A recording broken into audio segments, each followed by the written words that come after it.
for today is a couple of things. One, Jack kind of beat you all to the punch here by presenting his volcano, his tornado. But it's due today? So I'd like to see those.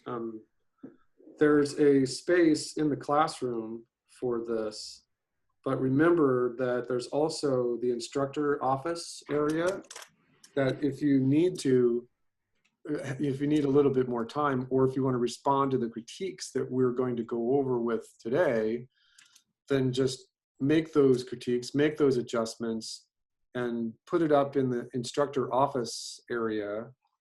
And everyone knows where that is, right? It's like the first button in the discussion area. And just, I'll see it. Don't worry, I'll see it. And I will put a note on my actual physical paper rather than in the classroom to what your grade actually is. So when I'm doing this, I would request that you all take notes, either with a pencil or pen on paper, or typing into a Word doc or something, just so that you don't miss any of the details. Obviously, I will put a recording of this up, and you have that at your disposal if you need. But it's always best to write things down because then you remember it better, and that is a proven educational fact. You want to take Oliver?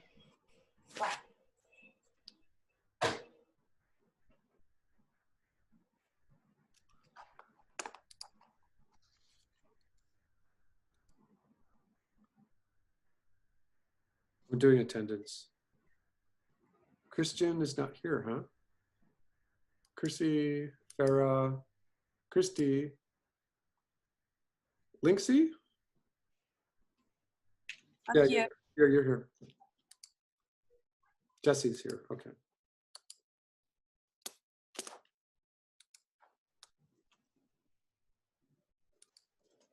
I can tell all of you. All right. Merry Christmas. Yeah, thanks. MFMC. Yeah, okay. So Jack already showed his tornado. And I gotta make an adjustment here. Hold on one second.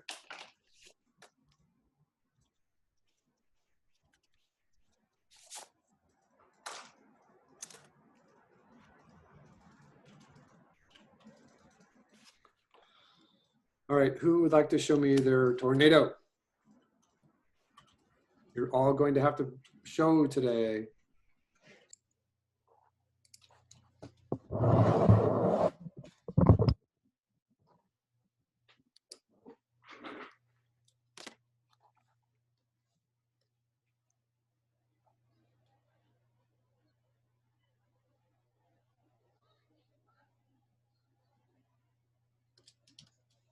All right, what I'm going to do,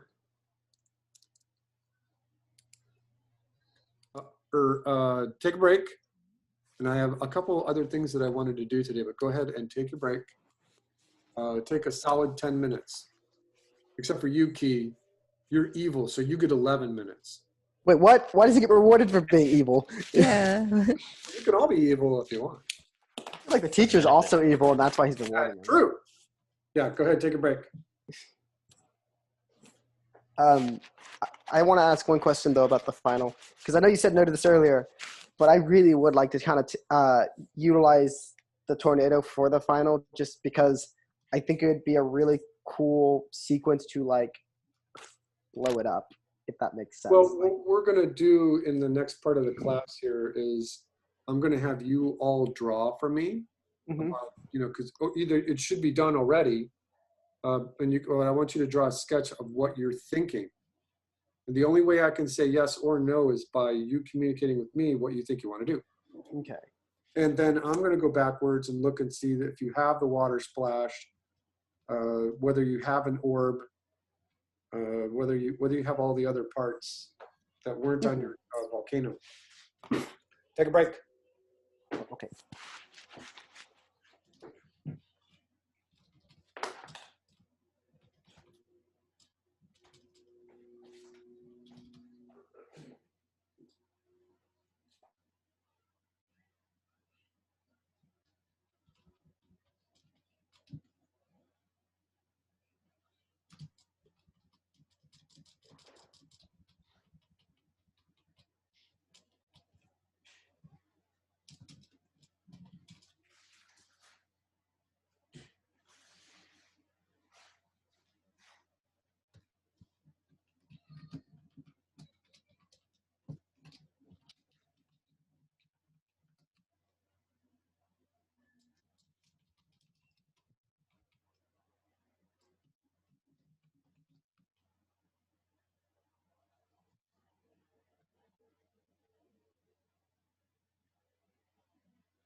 Oh, hang on a second. Just really my mic's on.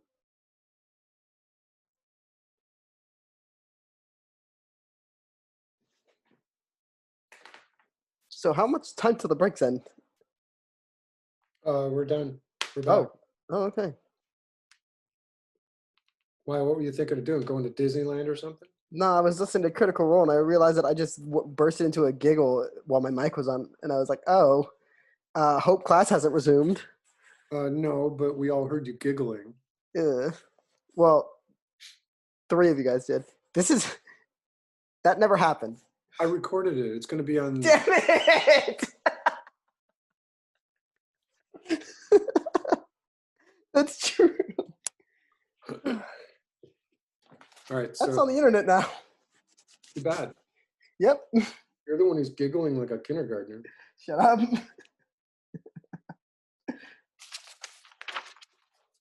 All right. So hold on. The composition I had for this tornado sequence for the final, because what I thought would be cool is, being the big nerd for anime I am, like having an effect that you would see in there, where like maybe there's an orb in there, and as it's sucking up all the air in, it eventually explodes. So I can mix magic orb with an explosion with shattering rock or glass in a way. And that is the thing that stops the tornado. Yeah. Like it's like the tornado siphoning all this energy in or rocks in, and then what the final is supposed to be is actually sort of violently dispersing it or violently Right. letting it all go. Okay. All right. So Boom, and there could be the flash effect from the traditional, from a typical explosion. okay, seeing that, then I like that idea. And so there's a couple of things that I would recommend. The first thing that I would recommend is just finish your tornado. Oh yeah, no, obviously. Right. I think that you're pretty far along on it. You're in a good shape with it. So here's the logical sequence. Finish the tornado. Mhm. And then put it away in Harmony. And then go and take that whole folder, right? Mhm. And copy that whole folder and paste that whole folder and then rename the name of the folder. Just call it Jack F for final or something like that. And then go in and start with the tornado in this place. And then your character can come in from off screen very quickly and then take their anticipation. Are you animation? Yeah. So they can take their anticipation with both hands and summon the orb. And here, I'll draw for you. I think I can do that. This is in Clip Studio Paint because I didn't really have, since I had the tornado thing still open. Is that going to be a problem with it, or? No, just leave it sit right there. Let's put it more in the center of the screen.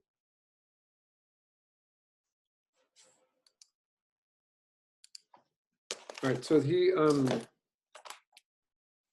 I mean, or he could just be standing there. Yeah, I have a little like.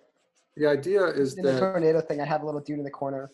if you have him standing in a neutral position, he can take his anticipation by switching his position backwards, and he can take his arms and put both of his arms behind him. And then when you get to that forwards position, he can overshoot that position. His line of action is going to be reversed, and his arms are going to be out.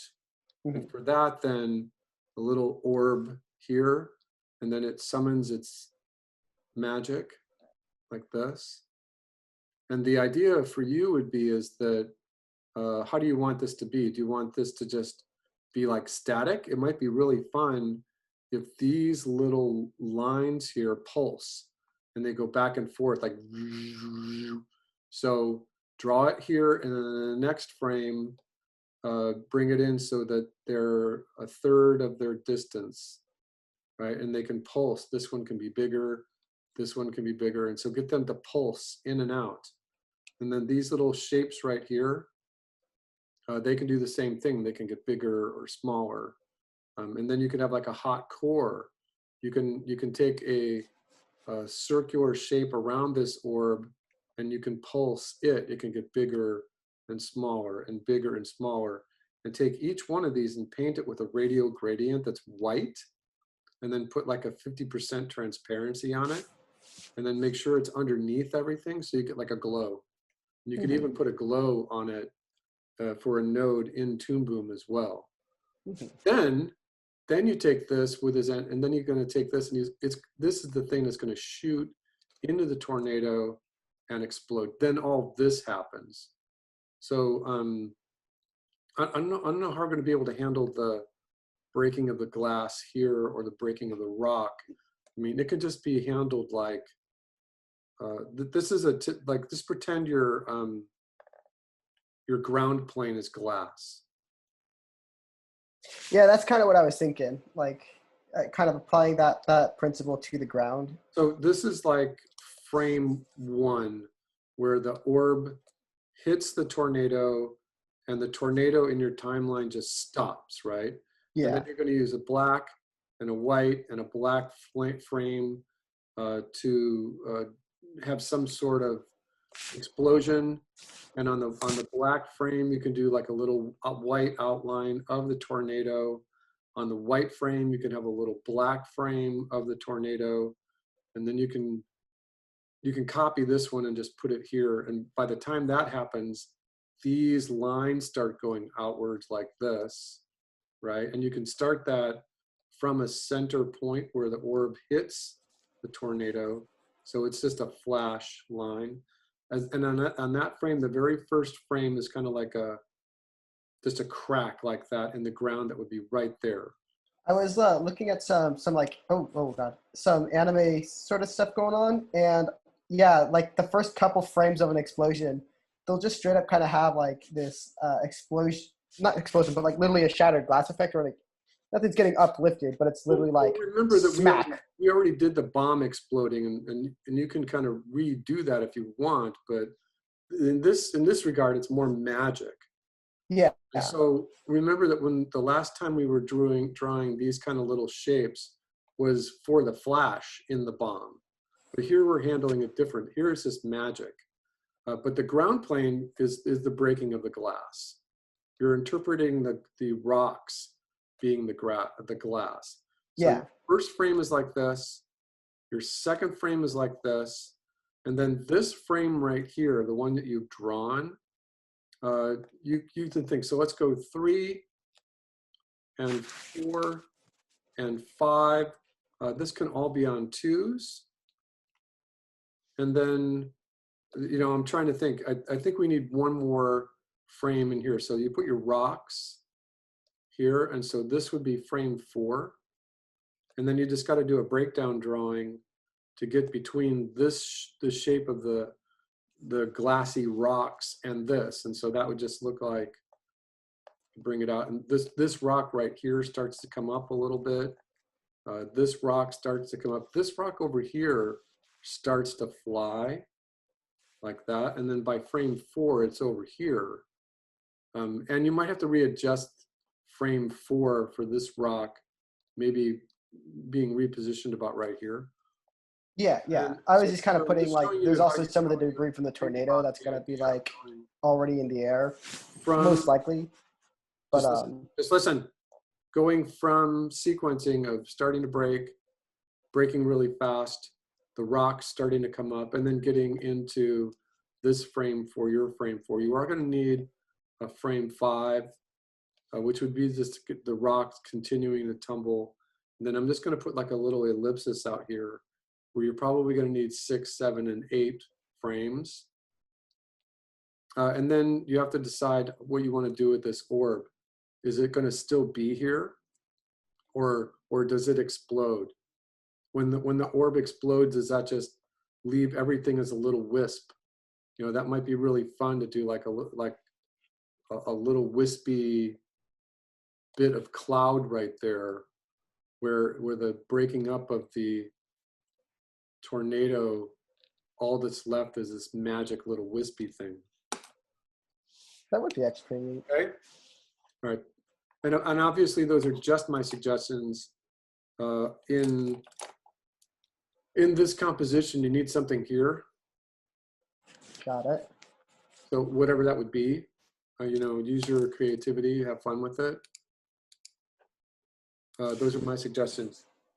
All right. Thanks. Thanks, Jack.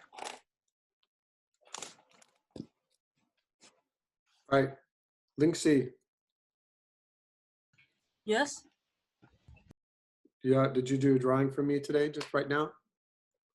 Not you yet. I asked you to do a drawing for me today, right now.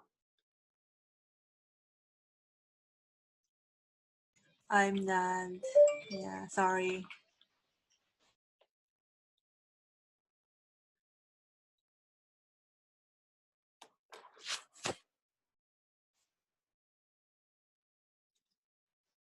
Keith, did you do a drawing for me yet? Yeah, I'm still working on it though. Do you All want right. me to show it? Sure.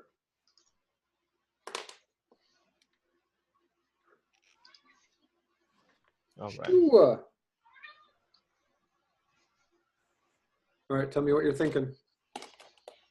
Let me switch colors here.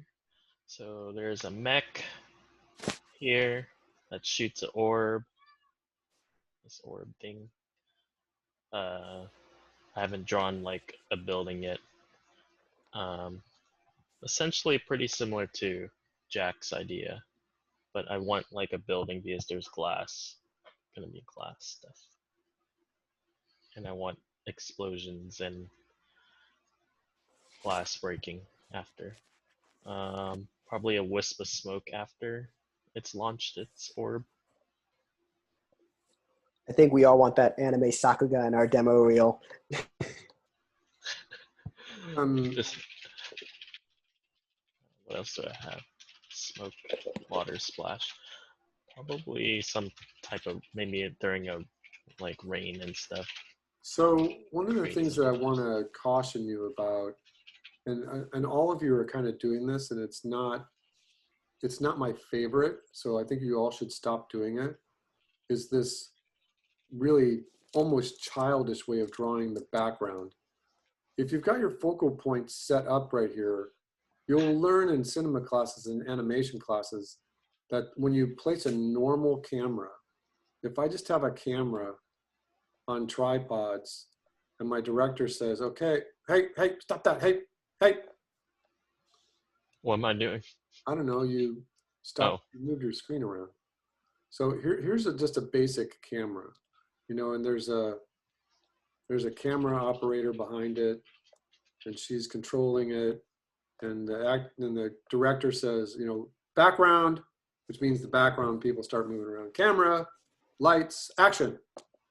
And if this is a normal 50mm lens on it, then what this camera sees, right, is somewhere about 4 feet off the ground plane. It's 4 feet off the horizon. And a normal placement for any horizon is at or around the first cinematic third. That is just normal. Now, if you tilt the camera up or down just a little bit, like let's say you tilt the camera down just a little bit, then that horizon tends to go upwards. So the camera goes down, the horizon goes up. If you push the camera up, if you just tilt the camera up just a little bit, then the horizon goes down.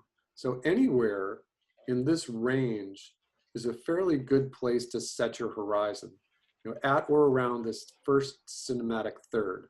When you're doing that, you know, your natural inclination is to put the vanishing point right in the middle, but it doesn't need to be right in the middle. You can have vanishing points right all over the place. You can have 2-point perspective where you have a vanishing point over here and a vanishing point over here. But with the green example, you can just have a vanishing point that's right here. And so set your perspective from that vanishing point. And if you need to, switch colors for the sky so that you're not confused about the perspective in the sky. Mhm.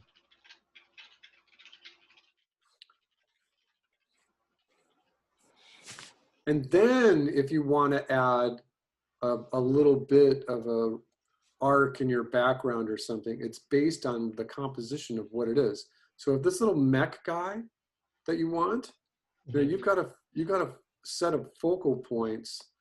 And so think about bringing him up so that he's more on the focal point, and that his whole shape is on the ground plane.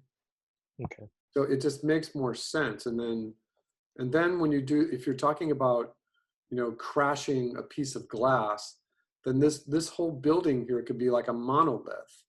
And you could say, well, it's not just a piece of glass. It's like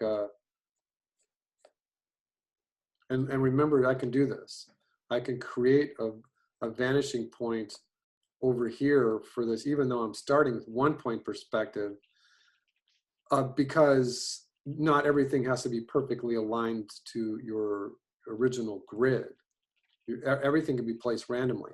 I could put a vanishing point way over here, so that this thing right here, this is a monolith. You know, this is just, it goes off the screen, so that when he sends his orb into it, now you've got some glass to break. See what I mean? Yeah. And then you've got your little wispy thing here, some place to work with over here. What other effects do you still need to do? Think of water splash. That's it, I think. So Tornado. for those of you who are missing your water splash, I would say that it might be easier to just do it separately as a separate project, and not put it in your final. And that goes for everybody. Okay. Okay, thanks, Key. Thank you. All right, who else has a sketch they want to show me? Farah? Yep, hello. Let me just turn off Discord real quick. Here we go.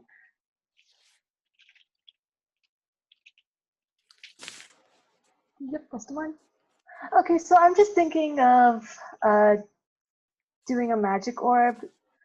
I was kind of thinking of that it can go through a few cycles before it just ends in a water splash. But since you just said that the water splash can be something different, I'm just thinking. Well, no, that's fine. Oh, okay. So, but what does your composition look like? It's just kind of simple. Just it's going to have the orb. I think I'm gonna have a magic circle underneath. Maybe something in the background right here, like maybe a table or something, Um, or just like a thing of water. I'm not sure about that yet. you know, in all these years of teaching this class, I've never been particularly thrilled with the idea of the glass breaking. Just because on one hand, it's really easy. You just kind of have to do it. It's more like busy work than anything. And if I were to suggest to you that there would be any glass, and even Key with yours, unless you're really sold on that monolith being a piece of glass, you know, do whatever you would like with it. Just the idea is being creative. The idea is making it fun so that it can wind up in the spring show.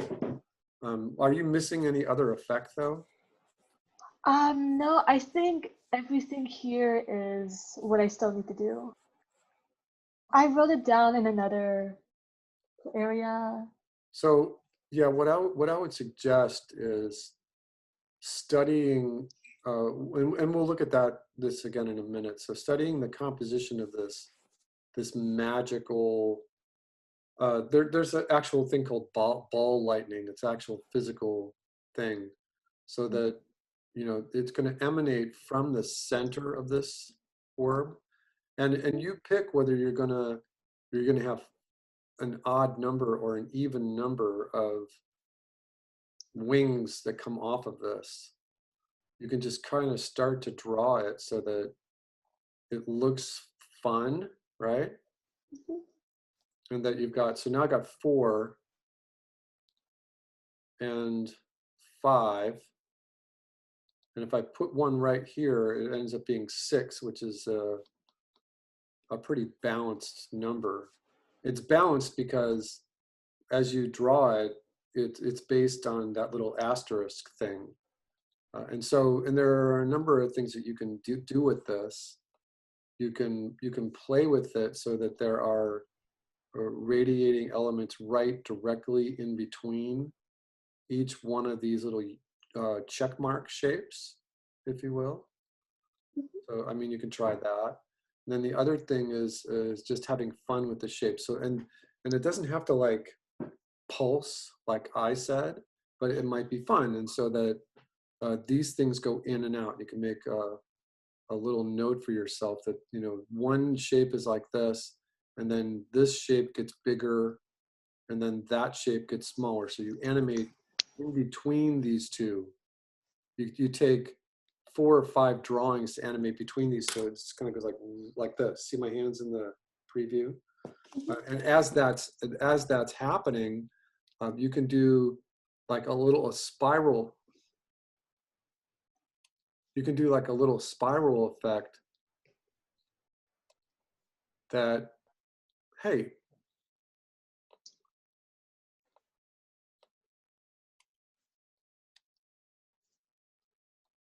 that starts out like this, and then it gets bigger, and then it gets bigger, and finally kind of just dissipates and goes away.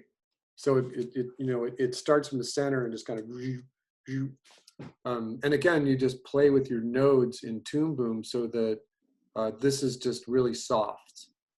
You feel it in the background coming from the center more than you see it. It's just like maybe 20% transparent. But you're looking at this as kind of like a guide to what that little orb looks like.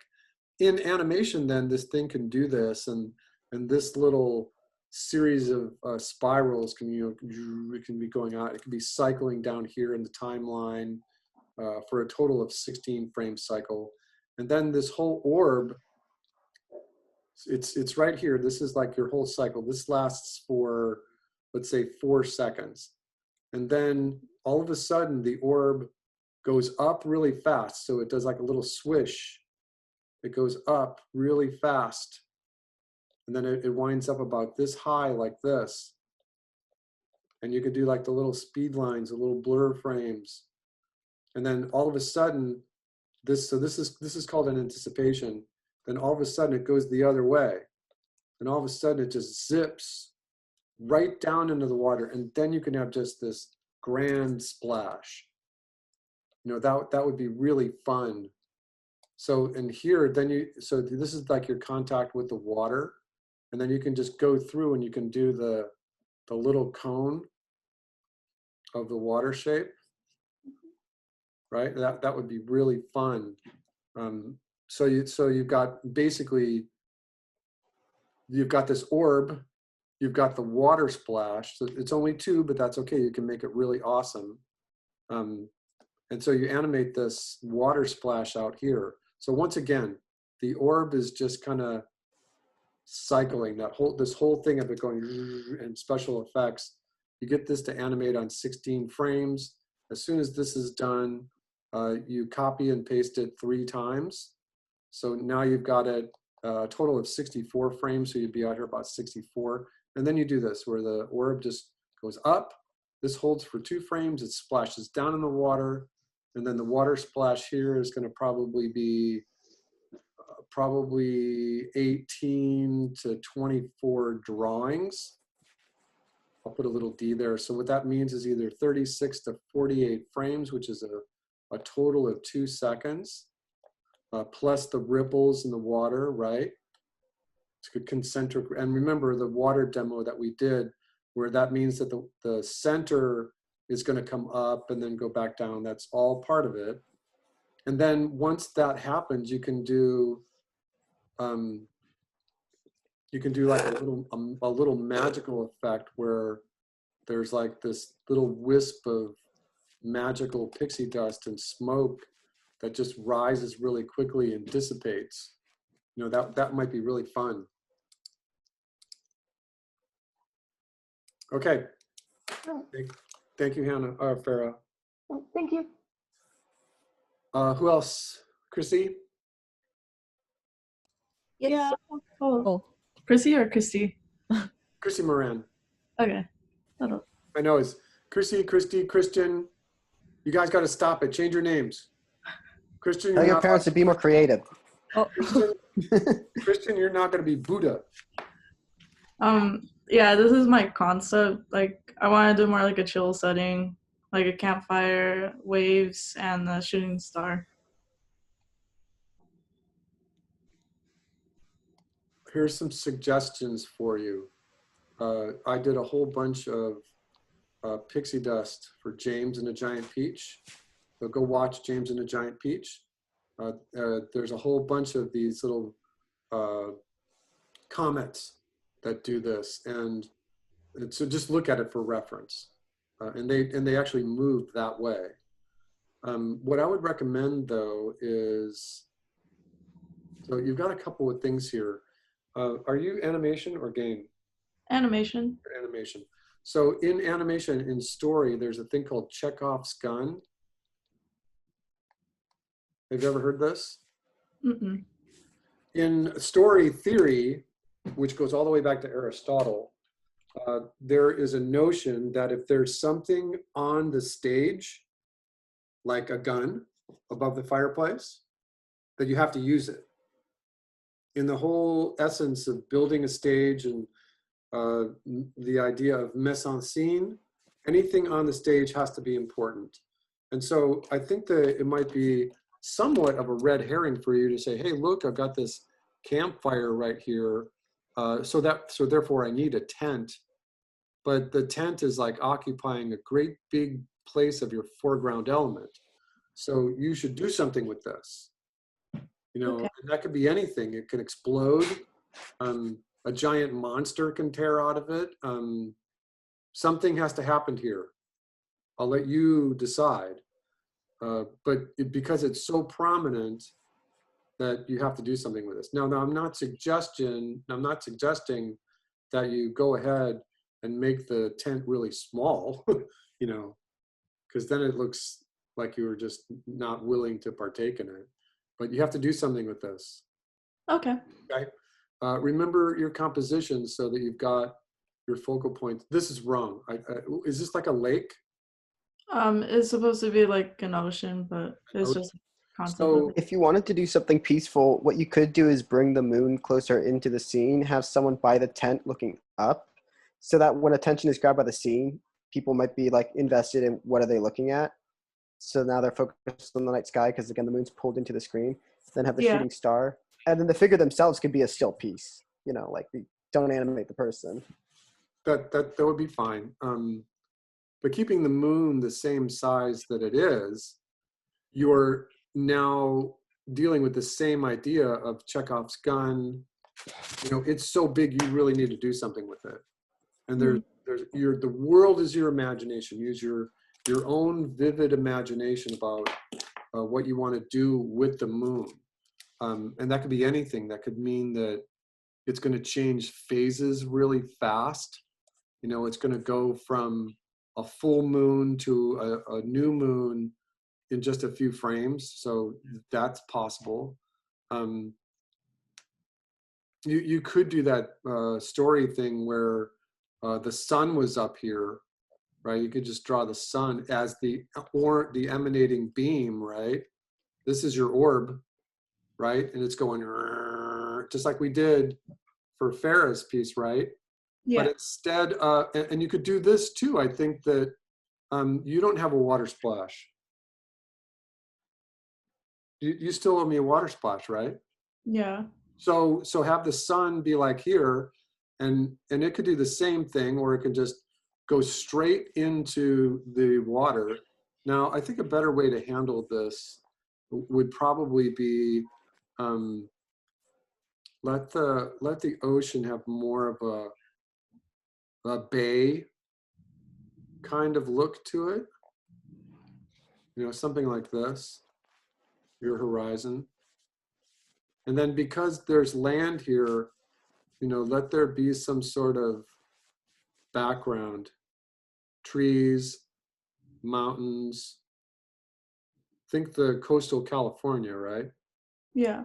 Oh, also, would it count if I use a fish for the river as a splash? Like it jumps in the water? Sure.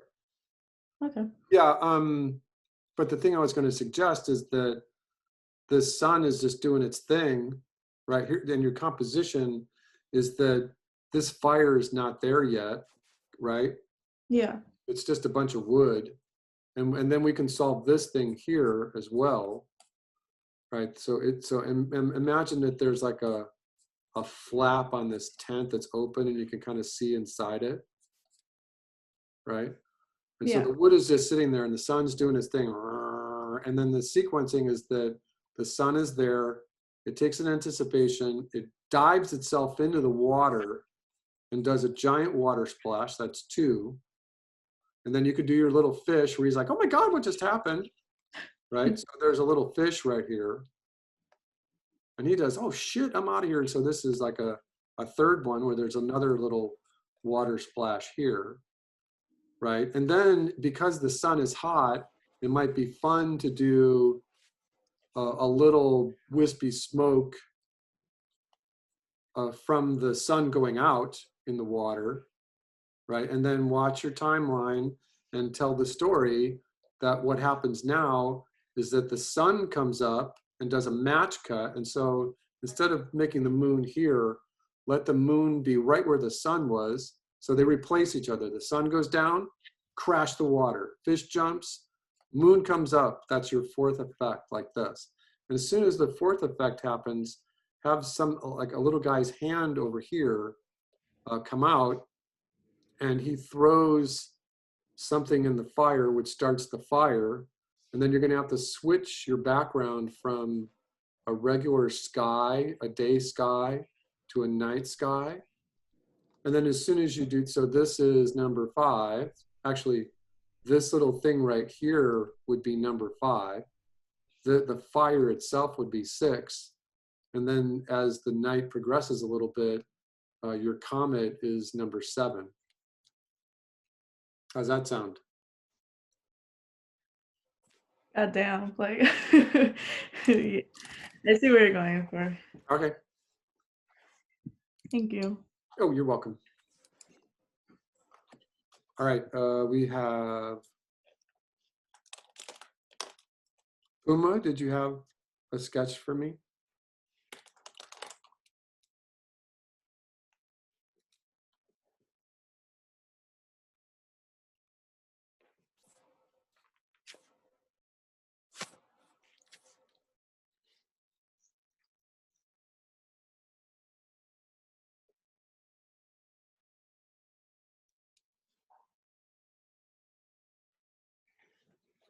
All right, so it looks pretty straightforward.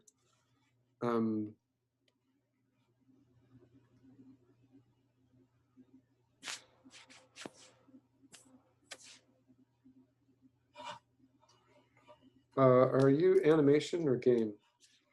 Animation. Okay. So you can handle drawing a hand. So the sequencing is that you have just this coffee cup here, and the hand comes in, so that's like your first thing, and there's some whiskey, right? Right, some sort of liquid Yeah. that gets poured in this. So this coffee, it looks like a coffee cup, right? So he's going to make himself some like Irish coffee. And so what might be kind of cool is that the coffee has just like that, a little streamer of steam coming off of it. It's just sitting there, it's just having fun, it's getting ready. But this guy comes in and he puts the whiskey in it. So that's number 2. And then what you're thinking is that you want the coffee cup to explode or crack like glass. And so, that's pretty easy. Just frame number 1, just start to break it. And then this could be like frame number 4. And so you continue. You have a big wedge taken out of it, that falls off.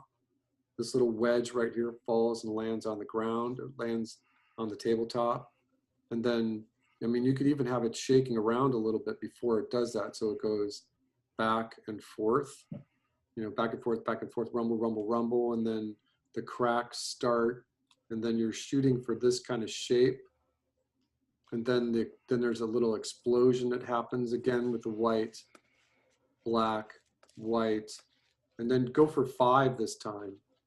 Do black, white, black, white, black on the explosion for this coffee cup.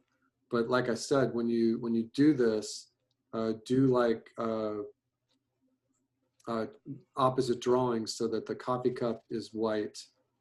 And then on the white background, the coffee cup is black, or just a dark color.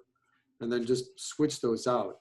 Remember that one way of doing this in animation is that if you want to do a black background, white, black background to do a 5-frame flash, that you can develop this little drawing right here so that you go from whatever your full color is to a black background, and then the coffee cup, which was some sort of darker color, is now white, and everything here is a reverse color. That one way to handle that is to let this frame right here last for a total of 5 frames, and then just do an inverted version for the white frames. And so all you have to do is go into Toon Boom and insert a blank drawing here and copy it and paste it here. That's an easy way to do it. All right, so then you've got what would be an orb, right? This head is going to be an orb and it rises. But it looks like it's more on fire than anything. So I think that you can treat this kind of like an orb that's on fire. And what I might suggest is that it just have like a little bit of glow to it.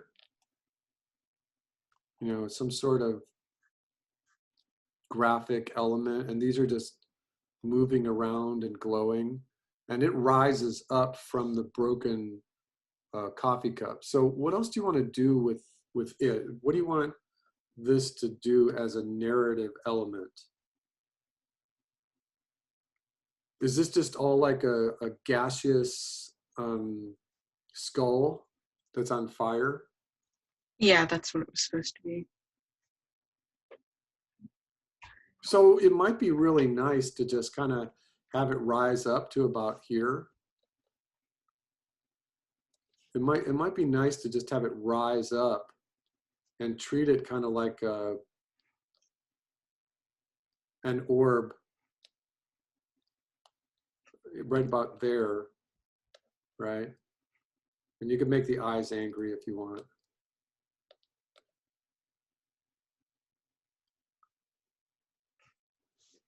But it's gas, and so the sequencing would be is that it's gonna rise up, and that it itself is gonna become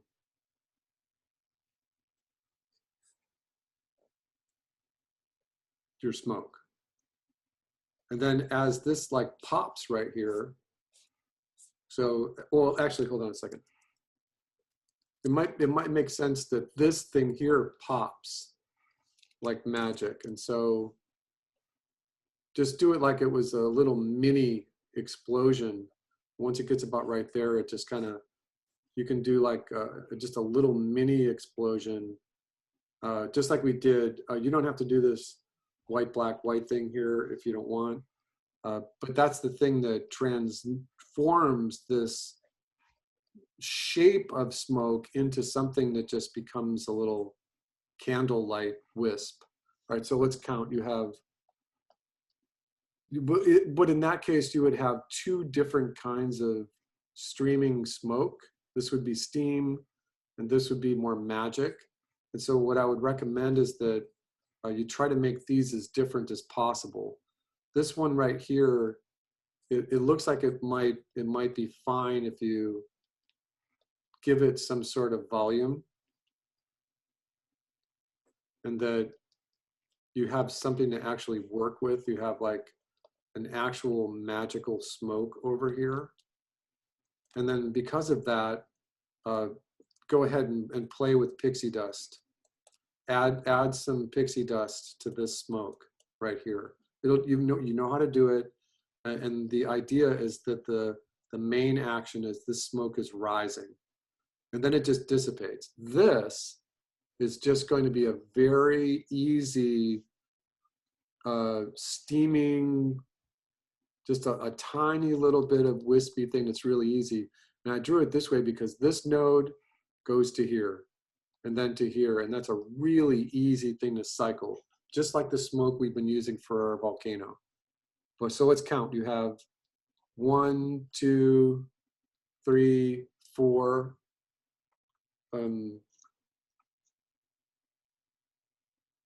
You know, I think that what you can work on is just a little bit of compositional thing here. And that what might help is if you just look at your focal points, bring your coffee cup, bring your coffee cup over to the left just a little bit. And then bring your table like this. So the handle come in. Okay, that's fine. And then while you're building that, you see you've got this window back there. And so, when you do this itself, keep in mind that you need space to do all this. So maybe squish that coffee cup down just a little shorter. So that'll give you a whole area of your stage to play with. But when the coffee cup breaks, when it does this white, black, white thing here, what might be fun is that as this smoke, as the flaming head starts to rise out of it, that you put a perspective on the room, and so that there's like this is the baseboard of a wall, like that, and that there's a really big window. Maybe you don't even see the top of the window, but there's like a window like that, and this whole action just caused this window to break. You don't have to have the pieces fall, just have it break. So that might be really fun. So then you've got 1, 2, 3, 4,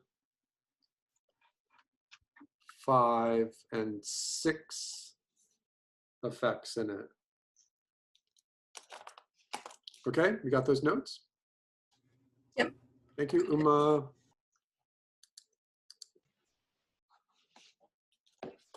All right, where are we at here?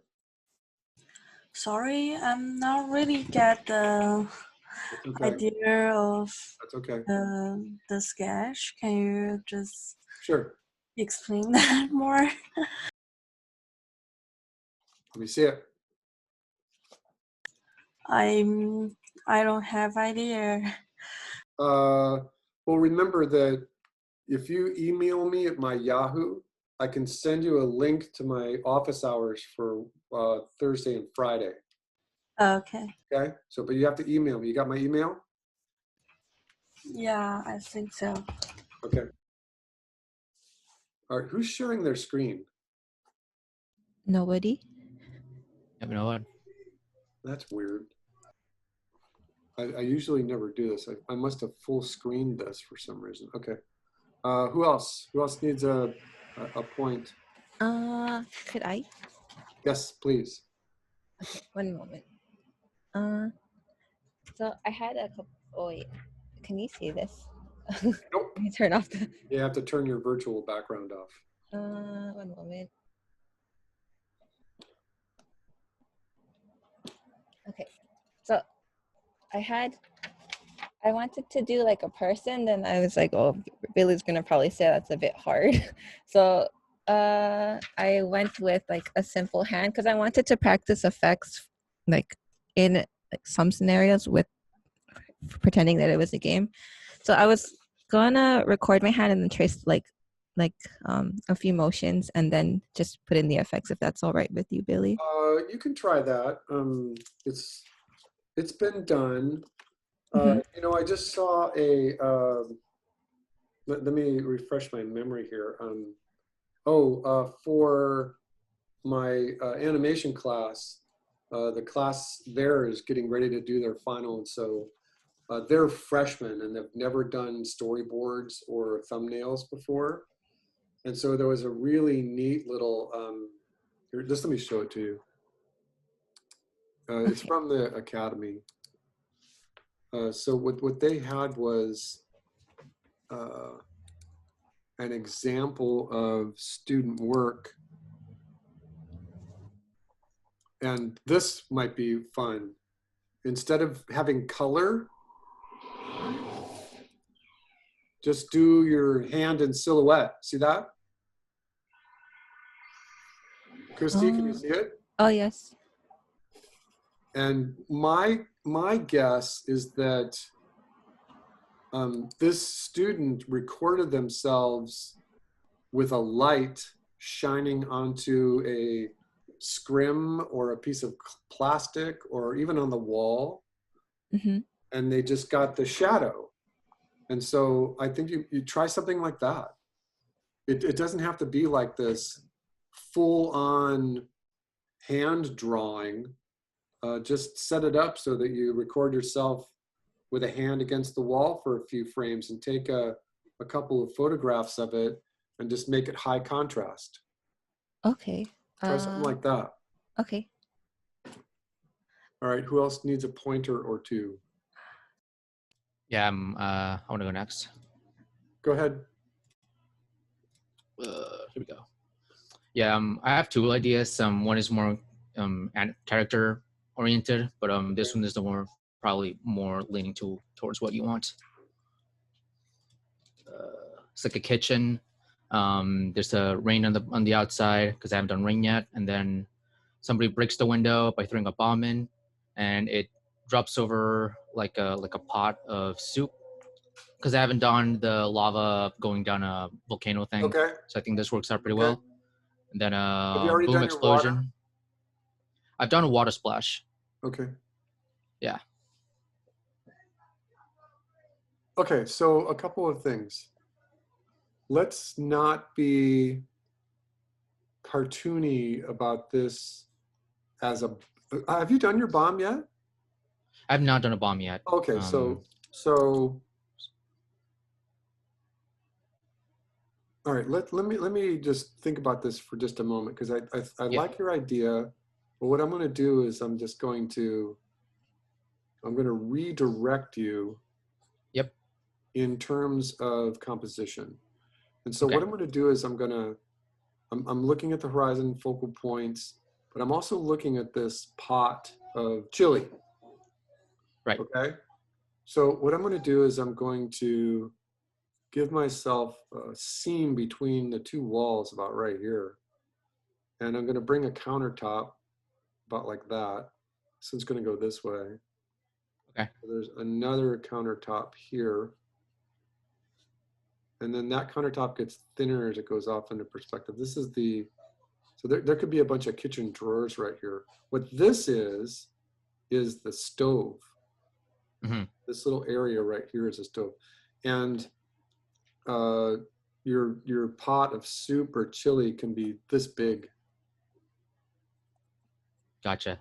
And you can also kind of move it around a little bit so that the chili doesn't have to be quite so big, because then that'll allow for you to play around with the steam. Mm-hmm. All right, so in this setup here,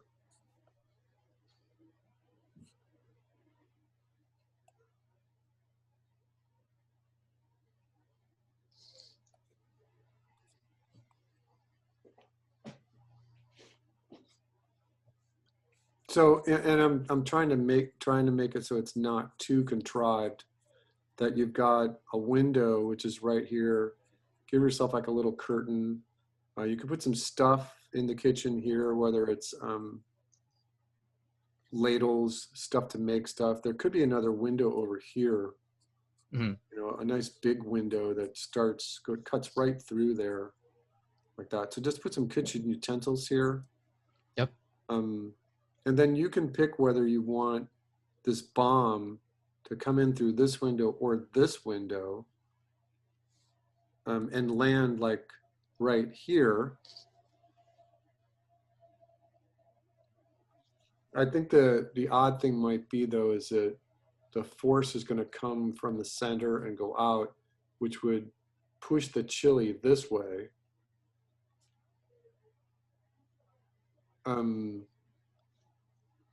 You have all that on record. Yeah, I have it. So the other thing would be is to, you know, the neighborhood kids are just kind of messing, right? Hmm. And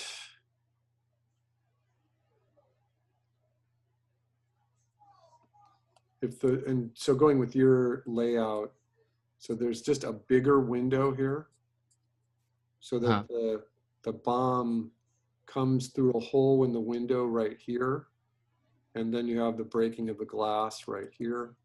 It lands right here. It does the little and then it explodes, and then the chili can just do its thing here. So in this instance, you have 1, 2 for the sparks, 3 for the explosion. Remember how to do that. And then you have 4 for the steam. Actually, the steam would be the first thing, right? All that little stuff coming up from the chili. And then you have 5 for the lava. Yeah, either one of those two would be the acceptable. Did you say you have another? Yeah. Hold on. It was like a ninja appears, and he has like a little wave effect for his little bandana. He has an orb of light that he summons, and he throws it to the ground, big flash, and then he has like a more magical disappearance with the bomb that he threw. Or the orb of light could also be like glass. Have you already done your water?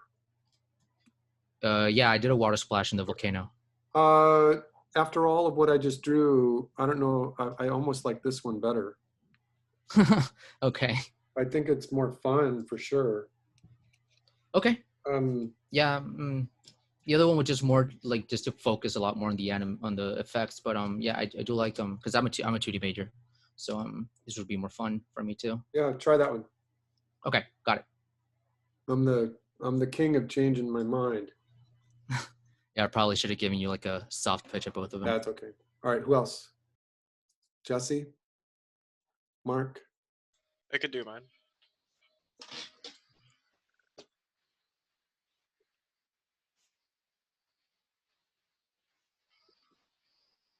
I was thinking of doing like a sort of kitchen scene. I have 2 windows in the back, a jar in front of this one, which when lightning in the right side goes off, it causes the jar to fall, and you get glass breaking. And then I was going to do like a mini, maybe a powder explosion coming out of it. Okay. And then I have the fire under this cooking cauldron. I was going to do bubbling water with the wispy smoke coming out of it. What's this? What is this thing right here? I was gonna do like an energy orb sort of thing. Okay. I think that let's just think about this for just a second. Can you hit this button right here? So hit it again. So you're drawing somewhere off the stage. Could you hit 1 on the keyboard? Oh, there you are. I'm sorry. I'm just really zoomed in. No, that's okay. No, I'm gonna clear that. Okay. Focal points.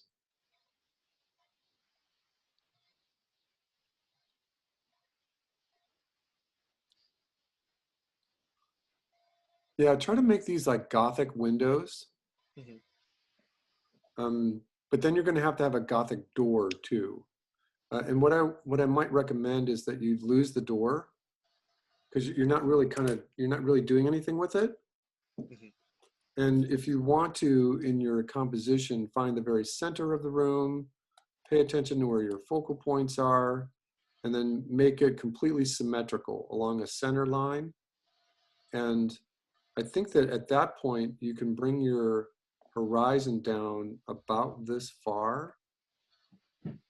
And then you have more of a believable window ledge. Yeah, I like your sequencing. So there's a thing of lightning that happens out here. And then what happens is that this cathedral window and this cathedral window do their white, black, white thing. But because it's so close, right, that you can do the whole room. You can do the whole reverse white, black, white of this whole room. Again, you just, like I did before. So so this lightning happens, and then that causes this guy to tumble off and explode. This fire is going the whole time, right? Yeah. All right, so I might recommend like a hearth underneath this, just like a stone hearth. So build this out of stones Mhm. so that the fire, it's like more of a witch's lair than anything. And so the only thing that just kind of looks contrived a little bit is that this orb here is just sitting there by itself. Yeah, I could rearrange it and Well, organize I it a think bit better. that what might work is to go for another bit of narrative. Are you game or animation? Animation. All right, so try this. Your first sequence is that there's a fire and there's steam. So that's two things right there, and they're already cycling. And they can cycle the whole time. And then your third thing is that this lightning happens, and you do the white, black, white. And when that happens, this glass breaks here. And this glass not only just breaks, but it falls. And when it falls, this is going to fall and explode too. So this is just going to be a really simple little explosion. You know, just do the, if you were thinking about it and anything, you could do a small black, white, black area of this explosion just in this area. And there might be like a little highlight that would be on the side of this cauldron. Yeah. Right, and that you would get a radial gradient that kind of lit up this part of the room. But what happens is that frees up this broken window, which now just has a bunch of shards in it. And so now you can bring an orb, this floating orb that just comes in and winds up over here. But because it's free to do whatever it wants, I would change this little countertop to something more like, that's something that had more of a narrative. So if this countertop right here, or you're thinking Gothic, might have like a book of spells on it. Yeah. So this right here is just a book, and it just kind of hovers right here. I think that would be fine. I think that this also should have some pixie dust attributed to it. Mhm. And that it's just kind of twinkling. You know, go look at Tinkerbell. Just look at Peter Pan and Tinkerbell. She's got, every time she moves, there's pixie dust. And then I think you could just end it right there, because this whole setup is that all of this was caused by this sentient orb, right? Yeah. So this orb is the thing that causes all of this, and it found the book. Yeah, try an approach like that. Okay. One other question. I know you Yes. mentioned outside when the lightning goes, it's white, black, white. For inside, would it do the opposite of that? Black, white, black? Or is it? Yes. Okay. Yeah. Cool. And just have fun with it. I'll know you have fun with it if you make it look easy. Yeah.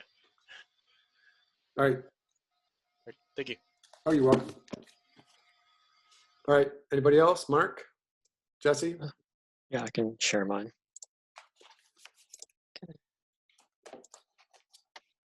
Okay, so here's my idea. So I was thinking of like having like this cauldron right here, since I kind of need to like do the bubbles like animation. Okay. And then I was thinking like the summoning orb could like break through this glass and like fly from like the background into the foreground where the cauldron is, and then like it can like dive into the cauldron, and then it can start like bubbling really fast, and then like a bit of like there can be like a bit of overflow with it, and then there could be I was thinking like there could be an explosion at the end for it, but that might be a little bit too ambitious. Have you done a water? Have you Yeah, done a water splash? Yeah, I've done the splash. All right. So